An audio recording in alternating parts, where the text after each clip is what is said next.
Comenzaremos este top con una de las mayores mentes depravadas que conoció la historia de nuestro planeta. Estamos hablando de Ed Gein, o también conocido como el carnicero de Plainfield, haciendo alusión al lugar donde cometió la seguidilla de crímenes a lo largo de su vida. Para entender mejor la historia de Gein, debemos trasladarnos a la América profunda de los años 50, una sociedad muy marcada por prejuicios e ideales sexistas, ya casi completamente desfasados en nuestros días. El mundo en aquel entonces giraba alrededor de un cúmulo de ideas fuertemente conservadoras, donde la religión y la corrección política formaban un papel más que relevante en la vida de los americanos. Hijo de un padre alcohólico y maltratador que se caracterizaba por su desprecio a sus familiares, George Gein y Augusta Gein, una fanática religiosa que motivaría una misandría inminente, aunque también consideraba a las mujeres como objeto de pecado del que debía mantener alejados a sus hijos, Ed y su hermano Henry Gein. Dicho matrimonio brindó una crianza deficiente, motivando así la psicopatía de Ed. Obviamente la culpa no recae sobre los progenitores del homicida, pero sí es importante tener en cuenta que la psicopatía está fuertemente condicionada por la infancia que estos puedan impartirle a sus hijos. Es por eso que la infancia de los hijos Gein fue dura. La madre les impuso una estricta disciplina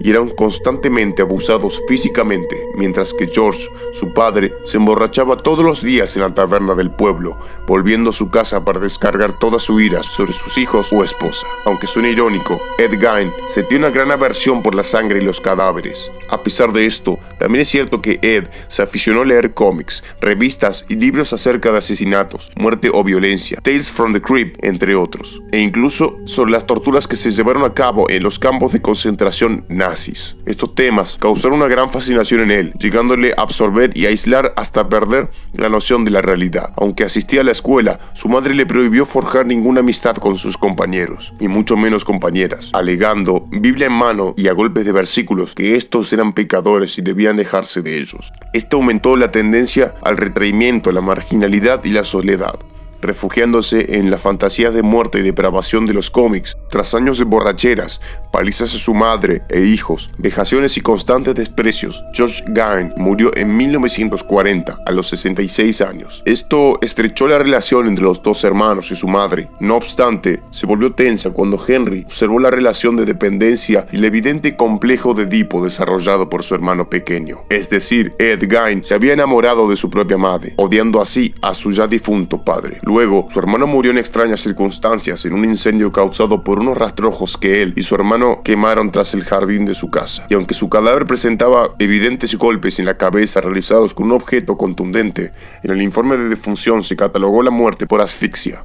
Corría el año 1946. Poco después, Augusta Gein sufrió un ataque al corazón y Ed la cuidó devotamente hasta su muerte 12 meses después. Tras lo sucedido, cerró con llave la habitación de su madre, conservándola intacta tal y como ella lo había dejado, y empezó a realizar pequeños trabajos para sus vecinos. El 8 de diciembre de 1956, un granjero del pueblo llamado Seymour entró a la taberna de los Hugan y la encontró desierta a pesar de que la puerta estaba abierta y las luces encendidas. A ver que nadie salió a atenderle, indagó por la estancia y encontró un cartucho de calibre 32 junto a un rastro de sangre seca que empezaba justo detrás de la barra, conducía hasta más allá de la puerta trasera. El rastro conducía hasta el aparcamiento de detrás del local, donde un hombre pudo observar que el coche de la propietaria, Mary Hugan, seguía aparcado en su sitio habitual y que el río de sangre se perdía junto a unas marcas de neumáticos recién hechas en la nieve. Todos los habitantes del pueblo especulaban acerca de qué le podía haber sucedido. El dueño del aserradero recordó haber visto a Ed sentado al fondo de la barra de la taberna de los Hugan, solo y absorto en sus pensamientos,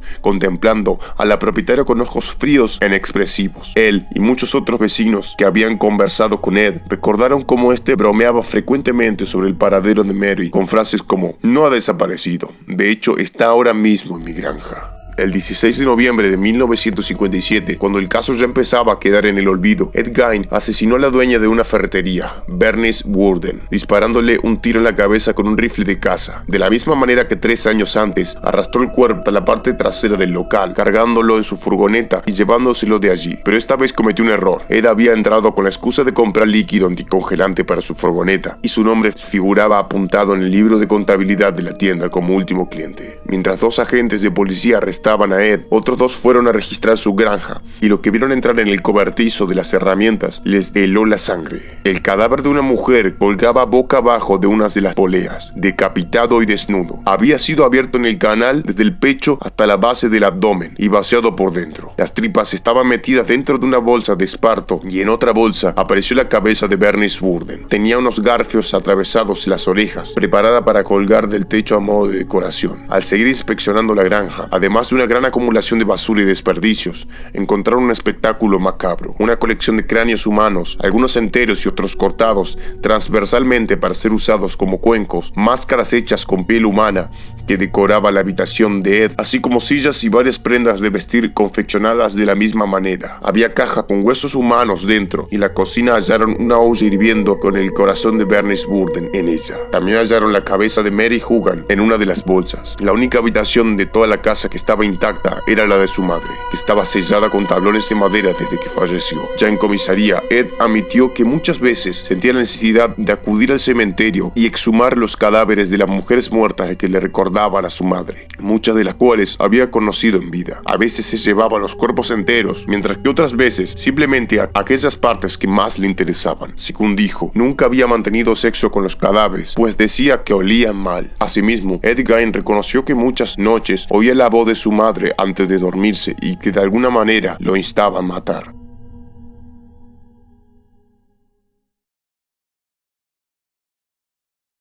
Henry era el prototipo de psicópata sádico con un historial realmente sangriento, ya que desde su niñez creció en un entorno familiar totalmente desestructurado, lleno de abusos, crueldad y humillación. Por tal razón se convirtió en un sádico asesino, en especial hacia las mujeres.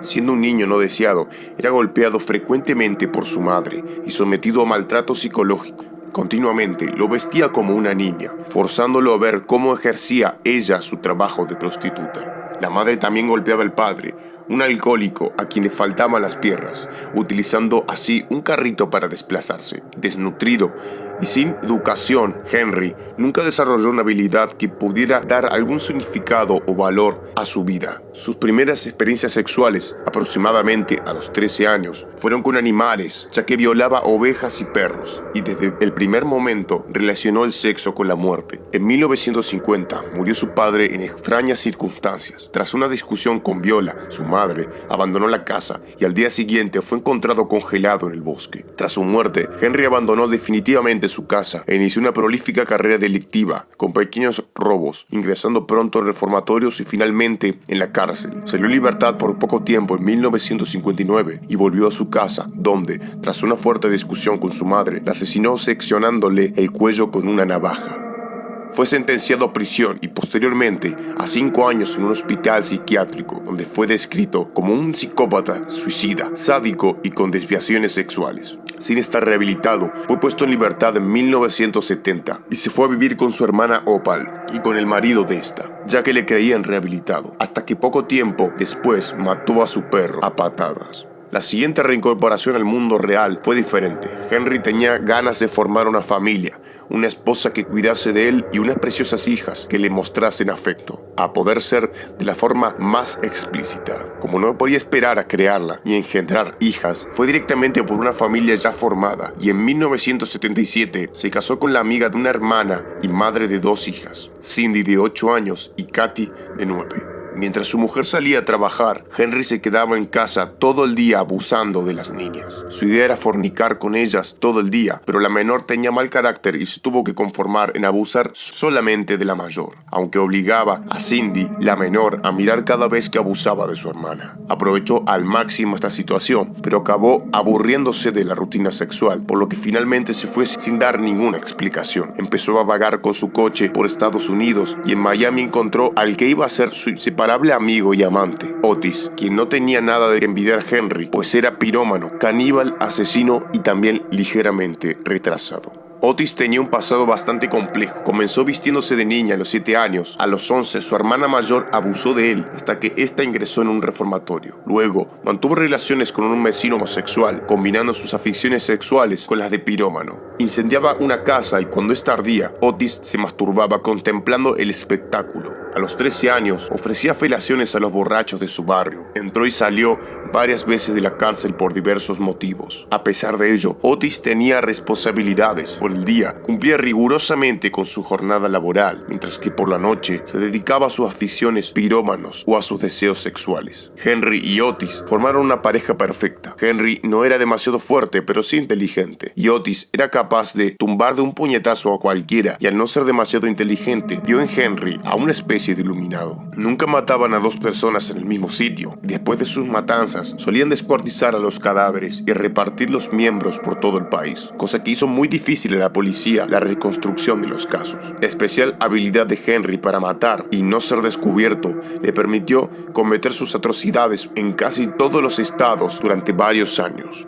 Además de la crueldad de sus crímenes, los dos personajes confesaron un hecho muy inquietante. Otis Toole asegura tener relación con una secta satánica, para la cual los dos asesinos secuestrarían niños, con los cuales se llevarían a cabo sacrificios rituales, pornografía dura e incluso películas snuff. Según las declaraciones de Toole, y cito, hubo una época en que ganábamos dinero vendiendo niños a México, que empleaban para películas pornográficas. Otros los vendían directamente a gente rica y teníamos una especie de altar y les rajábamos la garganta, bebíamos la sangre y a veces nos cocíamos los cadáveres. A veces los nuevos miembros cortaban los cuerpos antes de follárselos, abusaban a los animales y los mataban. Y después había una gran fiesta durante la cual comíamos a alguien y a los animales. Este asunto representa gran cantidad de dudas, pues la policía nunca pudo probar la existencia de este grupo de satanistas como estructura organizada. El 13 de marzo de 2001, Henry murió en su celda tras un paro cardíaco. Se cree que cometió 360 asesinatos,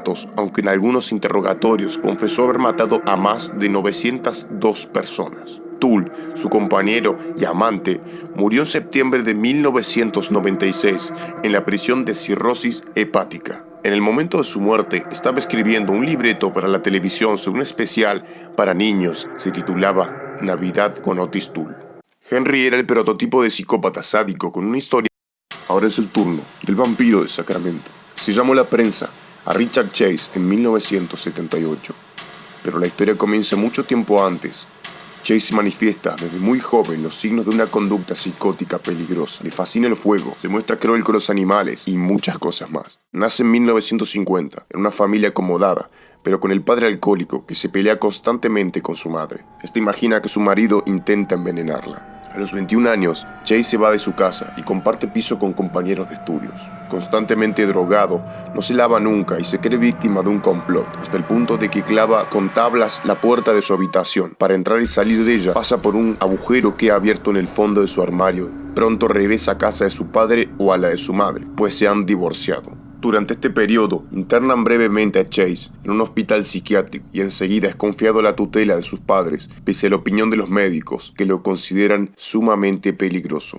Recibe una pensión por invalidez y la ayuda financiera de su padre, lo que le permite alquilar un apartamento en el centro de Sacramento. Deja de tomar los medicamentos ordenados por los médicos y su conducta obviamente empeora. En 1976, cree ser la reencarnación de uno de los miembros de la banda de Jesse James, un famoso bandido del oeste. En esa época, cree que para sobrevivir necesita sangre fresca. Compra conejos, cuya sangre bebe y de los que se traga crudas las vísceras. A veces, mezcla esos dos elementos poniéndolos en la licuadora. En ocasión de una de sus visitas, en 1976, su padre lo encuentra muy mal y lo lleva al hospital. Los médicos se percatan de que se inyectó en las venas sangre de conejo. Lo internan de nuevo, ahora con un diagnóstico sin apelación: paranoico esquizofrénico, considerado muy peligroso. Una vez más, sus padres lo hacen salir del hospital y le alquilan un apartamento. En mayo de 1977, mata al gato de su madre y delante de esta se cubre la cara con la sangre del animal. Chase se marcha luego al estado de Nevada, donde un sheriff lo detiene porque se pasea desnudo, con el cuerpo pintado con la sangre de una vaca que acaba de mutilar muy sangrientamente. A comienzos de diciembre, compra una pistola semiautomática del calibre 22, que se añade a la escopeta de caza que ya poseía.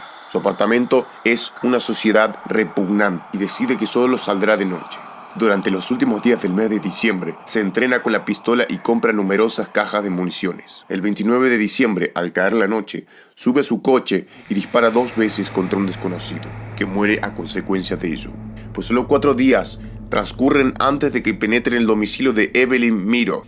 Chase dispara a la cabeza de esta joven de 27 años antes de ejecutar a Daniel Meredith, el amigo de Evelyn, y a su hijo Jason, de 6 años de edad. Al oír el llanto de un niño, se acerca a la cuna y mata de un tiro en la cabeza al sobrino de Evelyn, David Ferreira, de 22 meses de edad. Se lleva el cuerpo de la mujer a un dormitorio y lo desnuda antes de quitarse su propia ropa, y de también ponerse guantes de caucho. Terminada su macabra carnicería, sodomiza a la víctima, le arranca un ojo y bebe su sangre, luego de haberla abierto por el estómago. Mientras vacía el cráneo del pequeño David en la bañera del cuarto de baño, llaman a la puerta. Chase apenas si tiene tiempo de vestirse y llevarse el coche de Meredith. Se ha llevado el cadáver del bebé. De nuevo, nadie se ha fijado en su presencia, ni siquiera cuando regresa para recobrar su propio automóvil. De vuelta a su casa, Chase decapita el cuerpo de David, bebe la sangre y devora el cerebro crudo. El mismo día, a comienzos de la tarde, la policía descubre la matanza. Al día siguiente, se organiza una caza de gran envergadura por toda la ciudad. Se registra sistemáticamente el barrio donde vive Chase. A las 5 de la tarde, un detective llama a la puerta del apartamento de Chase, pero este no le abre. Una hora más tarde, siguiendo el consejo de un vecino, 3 policías se apostan delante de la puerta del apartamento de Chase. No hay respuesta, de nuevo, pero como han oído un ruido dentro, deciden continuar con la vigilancia. Unos minutos después, Chase sale de su domicilio con una caja de cartón bajo el brazo. Los policías lo interceptan y al tratar de huir, Chase le arroja la caja a la cara, cuyo contenido se desparrama por el rellano. Este contenía trapos y la ropa ensangrentada del bebé, así como también pedazos de cerebro. Detienen a Chase y registran su apartamento. En cuanto los policías entran, les salta un espantoso hedor a putrefacción. Los muros y los muebles están cubiertos de manchas de sangre. El suelo del dormitorio está sembrado de materia fecal y descubren huesos humanos en el salón y en la cocina. Encima de la cama, un plato contiene restos de cerebros, rodeados de sangre fresca. La nevera está llena de recipientes de plástico, dentro de los cuales se adivinan órganos humanos o animales. Llega el turno del asesino de colegialas de California. Estamos hablando de Edmund Kemper, un monstruo de 2 metros de altura que exhibe un gran prontuario, entre ellos el de caníbal, necrófilo e incluso matricida. Era tan solo un adolescente cuando Edmund Emil Kemper III, el nombre real del conocido asesino en serie, mató a tiros a sus abuelos. Aquella rabia y odios contenidos no eran nuevos, tampoco la explosión en forma de violencia. Ya desde edad temprana evidenció su naturaleza sádica y despiadada. Una de sus primeras víctimas fue la gata siamesa de la familia, a la que mató y enterró en el patio trasero de la casa. Después sacó su cuerpo, le arrancó la cabeza, la clavó en un palo y la colocó en la cabecera de su cama. La intención, declaró, era dirigir sus oraciones a ese tétrico altar. Para Ed, la muerte y el sexo estaban completamente ligados. Llegó a confesarle a su hermana Susan que la única manera de poder besar a la profesora de la que estaba enamorado era matándola primero, así poder hacerse cargo de su cadáver indefenso. Pero no sería la única muerte que imaginó, también la de su padre, que pese a sentir una profunda admiración, también fantaseó con su asesinato y nuevamente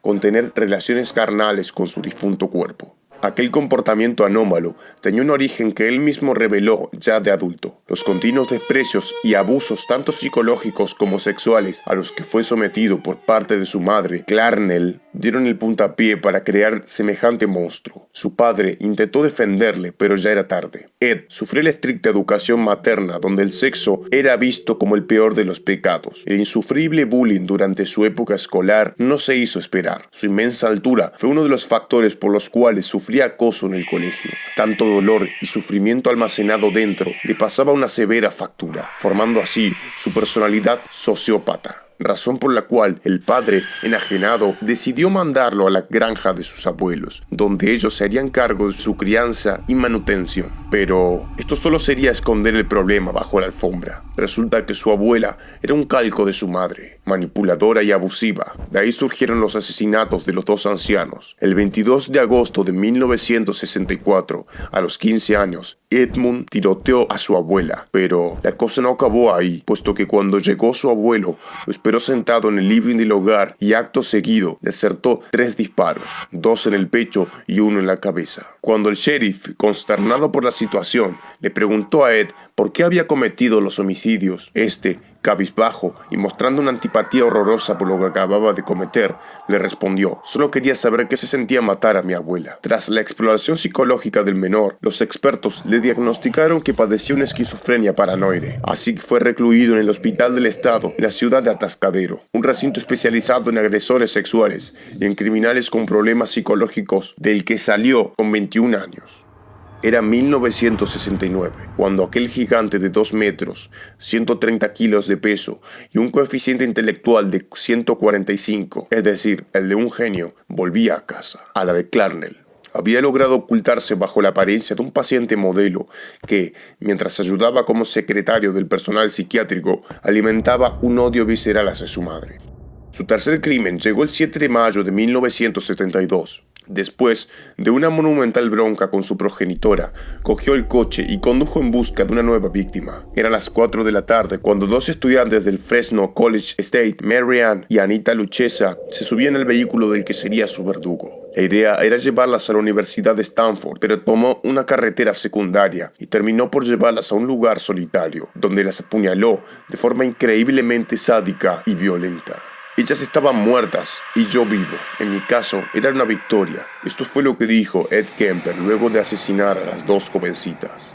Pero matar no era suficiente. Ed condujo hasta su piso e introdujo los cuerpos. Los fotografió con una cámara Polaroid y guardó las fotos de recuerdo. Después, decapitó sus cuerpos y violó sus cadáveres, y también sus cabezas. Luego los desmembró, guardando los pedazos en bolsas de plástico. Al día siguiente, condujo hasta la montaña más alta de Santa Cruz y enterró algunos de los restos. De otros, se deshizo en algún vertedero.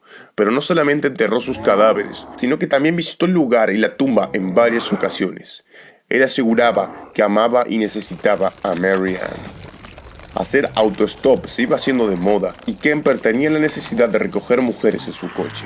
Durante los años 1970 y 71, se calcula que este asesino subió a su coche a más de 150 personas. Era el modo perfecto de perfeccionar su técnica. Mientras Ed iba puliéndose criminalmente, la relación con su madre se iba deteriorando. Fue por eso que se fue a vivir en los suburbios de San Francisco. Nadie sospechaba de él hasta que un día, una vez más, su bestia interna despertó. Su siguiente víctima fue Aiko Ko, de 15 años de edad, cuando iba camino a clase de baile. Pese a la dura resistencia que empleó la adolescente, Kemper logró violarla en varias ocasiones y también asesinarla. Tras meter el cuerpo en el maletero, se lo llevó a casa de su madre.